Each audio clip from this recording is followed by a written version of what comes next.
Earth and spots. A chairlift is a middle ground. Some people come here to be quiet, to recover, to let their breathing settle after the descent. Others are open to conversation, even quietly hoping for it. Both belong here. Perhaps the culture of the chairlift is not about talking, but about tact. Simple, harmless question. How's the snow on that side? Is it icy at the top? An offering, not an intrusion. And then a pause. Sensitivity to the other. The conversation may unfold, or it may gently close after a sentence or two. Both are perfectly fine. There's a subtle social intelligence of knowing when to continue and when to let the silence rise with you. The conversation does unfold. Something specific happens. Information travels through the air about the condition of the slopes, whether the surface is holding or turning icy, about where the snow is softer, which run has become scraped and hard, which one is still forgiving, about lift cues, which side is moving faster, whether the waiting is reasonable, where is it better to avoid, and sometimes something simpler. Have you had a good day?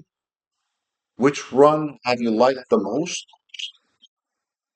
If one person has been on the mountain longer, they almost inevitably have something to offer. Experience turns into guidance. Guidance turns into conversation. These are not dramatic exchanges. They're practical, grounded, often brief, but they're recognizably ours. It is a form of sociology in suspension. Conversations that begin and end between earth and sky. No follow up, no obligation, no digital trace. Of course, we live in the age of the phone. Many of us instinctively reach for it the moment there's a pause. But on a chairlift, things are different. Skiers are holding poles, snowboarders are balancing boards, gloves are thick, hands are often cold. And no one wants to drop a glove. Falling glove can disappear into a ravine, into trees, into snow that cannot be reached. Skiing without glove is not brave, it's simply miserable. So the phone often stays in pocket, not because we reject technology, not because we are morally superior, but because gravity and cold quietly intervene. And suddenly, the easiest thing to reach is the person sitting next to you. In Lila, Robert and Pirsig observed when travelers face delays they cannot control, something shifts. At first, there is frustration. But once people accept that nothing can be done, conversation begins. When control drops, encounter becomes possible. A chairlift has a similar structure. You cannot speed it up, you cannot step off midway. For a few minutes, you simply rise together. And in that shared suspension, something softens. On the slopes, people are almost anonymous. Goggles, helmets, face coverings against the cold.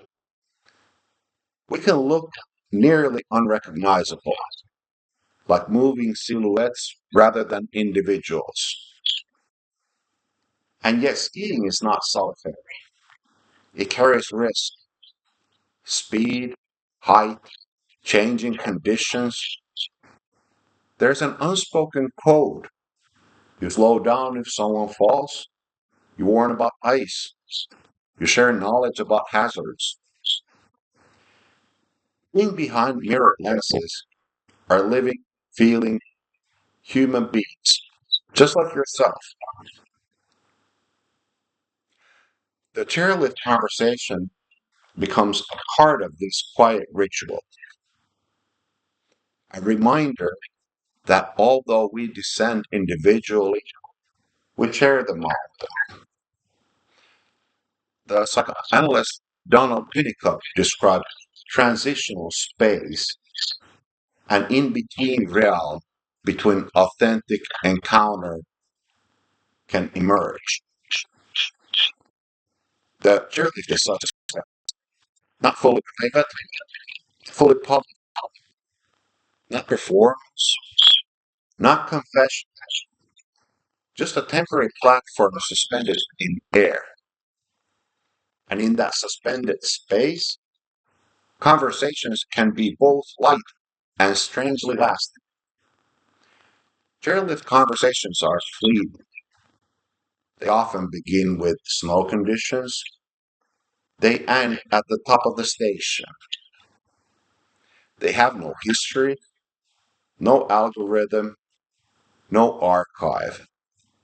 And yet sometimes they remain a sentence, a shared look at the valley below, a brief sense of recognition, superficial because they pass, profound because they're free.